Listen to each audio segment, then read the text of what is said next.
Oi, eu sou a Marina, do Casal Talks, e eu tô aqui hoje para que a gente consiga conversar um pouquinho sobre um assunto que muitos casais vivenciam, já vivenciaram, que é a infidelidade conjugal. Né? Então, antes de começar a comentar sobre esse assunto, eu sou Marina, sou psicóloga, trabalho com casais, sou terapeuta de casais, e eu tô aqui hoje para a gente, numa luz um pouco baixinha, para ser um pouco mais, um ambiente um pouco mais confortável, para falar sobre um assunto não muito confortável assim, né?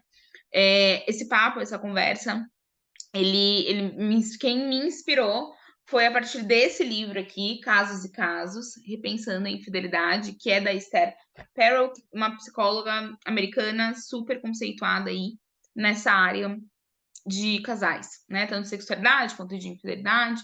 Enfim, esse estudo dela e esse livro me trouxeram algumas reflexões. Eu decidi trazer uma parte da história desse livro para a gente ter essa conversa aqui agora, tá?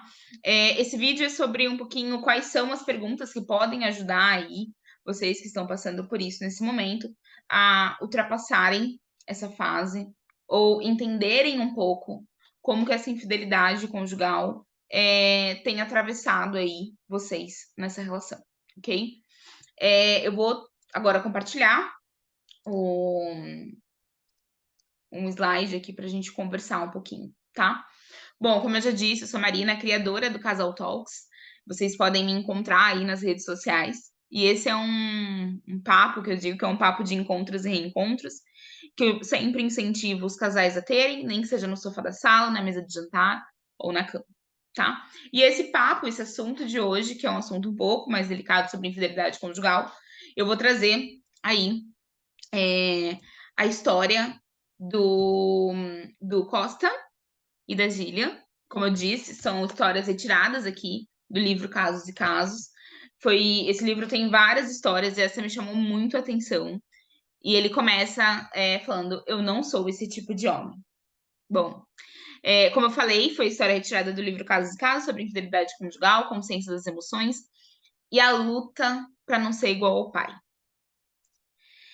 E dentro disso, quando a traição ela é descoberta, o choque não é apenas para quem descobriu o caso, mas também é para quem fez ele. Né? O protagonista desse caso, ele encara uma autoimagem quase irreconhecível, né? Como assim? Descobriram esse meu segredo, né? O que vão pensar de mim? A pessoa não vai mais gostar de mim, a pessoa vai ter raiva de mim, ou, né? Existem vários pensamentos aí dessa autoimagem quase que irreconhecível. E foi isso que aconteceu com Costa. Ele nunca fez terapia, ele desconfia muito dos chamados especialistas, ele dizia. E depois da infidelidade, esse casal decidiu iniciar o processo terapêutico. E a psicóloga, ela começou já falando para ele: Eu tô aqui para ajudar, não para julgar, porque ela percebeu é, esse desconforto dele de estar numa terapia. Logo, ele que nunca teve muita simpatia por nós psicólogos, e agora estava encarando aí essa parte, essa fase da vida, onde depois de ter sua autoimagem totalmente revelada dentro da relação, quando a esposa descobriu, ele, eles decidiram entrar para terapia, iniciar o processo terapêutico, né? Desde a infância, ele prometeu a si mesmo que jamais agiria como pai. E ele descrevia o pai como galinha, controlador, que tratava a mãe com desdém. O Costa, ele sempre se viu assim um homem de princípios, moralmente honrado, né? Sempre ali antenado à dor de uma mulher. Eu não sou esse tipo de homem, ele dizia. E esse era um senso de identidade que, inclusive, conquistou muito a sua esposa. Digamos que foi o que separava o joio do trigo, sabe? Eu não sou esse tipo de homem. Essa verbalização dele sempre fez ela também se afastar de qualquer suspeita que ela tinha sobre a possibilidade de traição, tá?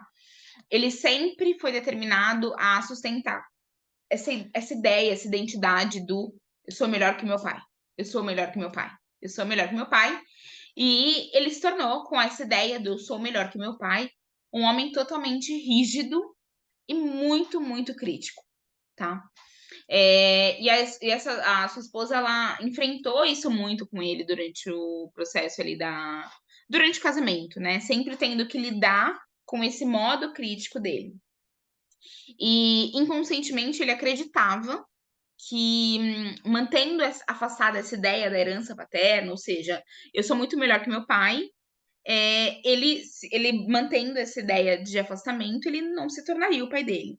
Mas por ironia do destino, essa ideia sustentada de eu sou melhor que meu pai, eu sou melhor que meu pai, levou ele a agir exatamente da forma que ele sempre pensou em evitar. Então, ele falou que em certo momento do relacionamento ele começou a se sentir meio que irrelevante, né? O negócio dele, os trancos e barrancos, a diferença salarial entre o casal crescendo ali, né, aos poucos, então ele ganhando um pouco menos que ela, então essa diferença salarial para ele foi muito impactante. E Gillan também, ela estava sempre ocupada com outras pessoas. Ela também trabalhava fora, mas também ela se dedicava muito às outras pessoas da família. E ele disse, então, em uma sessão, que ela começou a falar sobre planos de previdência, clínicas de repouso, e a sensação era que ele estava sendo enterrado vivo. E ele não conseguia explicar isso para a esposa. Essa sensação dele estar sendo enterrado vivo, de estar meio que a sensação que estava acabando com a vida dele.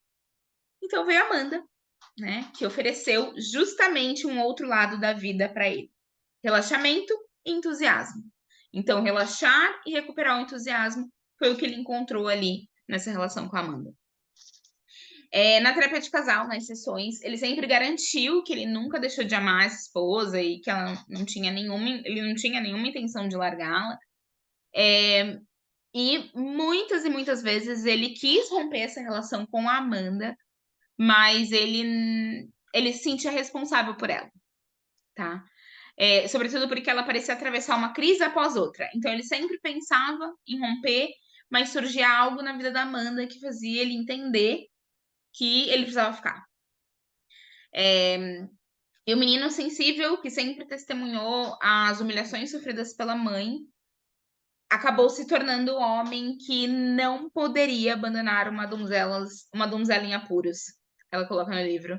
Ou seja, né, aquele cara que sempre viu a mãe sofrer, se tornou um homem que não conseguia abandonar. Então, ele encontrou um outro relacionamento, né? Ele acabou encontrando ali um outro relacionamento, onde ele não conseguia conceder nem a ideia de abandonar a esposa e viver essa nova relação, e nem abandonar a amante, né? A Amanda, justamente porque ele se tornou esse homem que, na ideia dele, ele não poderia abandonar uma mulher indefesa, em apuros.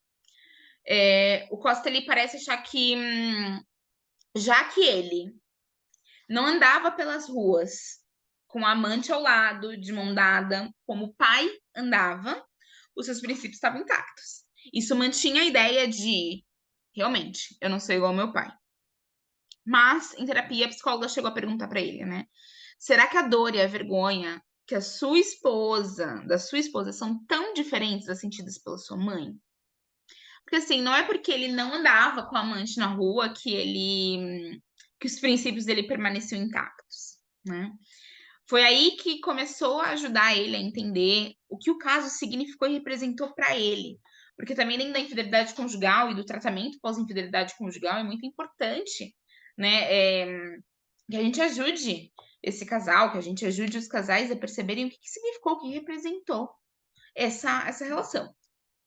Ele percebe, tá, como a sua esposa se sente muito mal por isso, mas quando ele percebe que a esposa tá muito mal, ele começa a se sentir mal por ele mesmo. Ou seja, a emoção central dessa infidelidade conjugal, dessa pós-infidelidade conjugal, é a vergonha. O que impede de se sentir mal por ela. Quando a gente se sente mal pelo outro, é o que gera culpa na gente. E a Esther, né, no livro, ela comenta muito sobre isso. A mudança da vergonha para a culpa é crucial. E calma, eu quero até ter um pouco de cuidado para falar sobre isso. Eu não tô trazendo aqui a apologia de que se você traiu, você tem que se sentir culpado. Não é bem isso. Mas a culpa, né? Não é uma punição que eu quero trazer aqui, mas a culpa é onde eu quero trazer um pouco sobre o simbolismo das emoções. A vergonha, ela é uma emoção autocentrada. Então, quando ele vê a esposa mal, ele fica mal por ele mesmo. Putz, o que eu fiz, né? Nossa, logo eu, um homem assim, fui fazer isso. Isso aqui é uma vergonha. É uma emoção totalmente autocentrada. Enquanto a culpa é uma reação totalmente empática. Caramba, o que eu fiz causou isso e isso na minha esposa, no meu marido, no outro, né? Então, enquanto a vergonha é uma emoção autocentrada, a culpa é uma emoção é uma reação empática.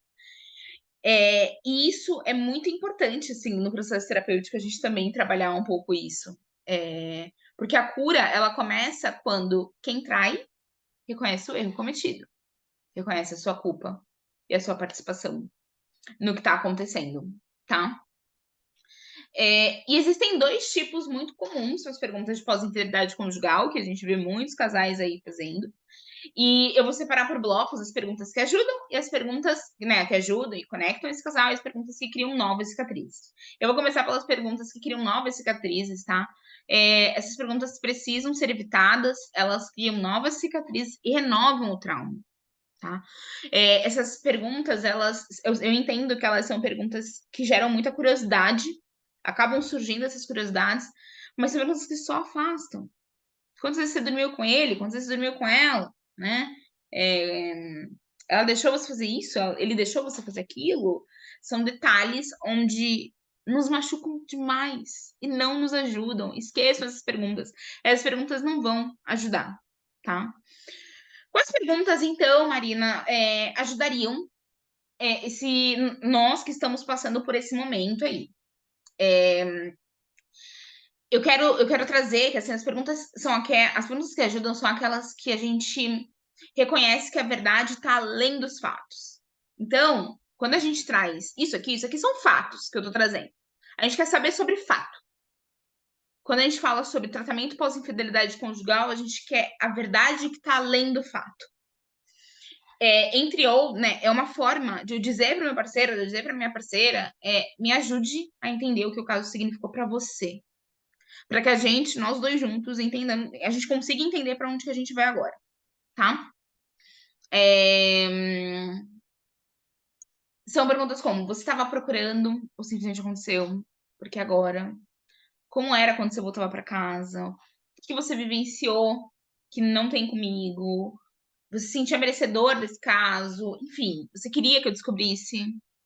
Seria menos respeito por mim se eu te perdoasse? São perguntas muito profundas e de longas conversas, eu diria assim, tá? Passar por uma infidelidade conjugal, eu sei, não é fácil, não é fácil.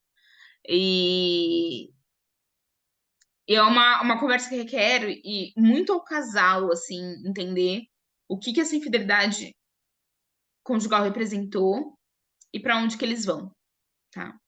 Então, o vídeo de hoje foi um pouco para a gente conversar sobre, repensar um pouco sobre a infidelidade e entender que um dos pontos cruciais de pós-infidelidade conjugal, quando o casal, né, quando vocês decidem continuar juntos, é justamente vocês entenderem juntos o que esse caso significou.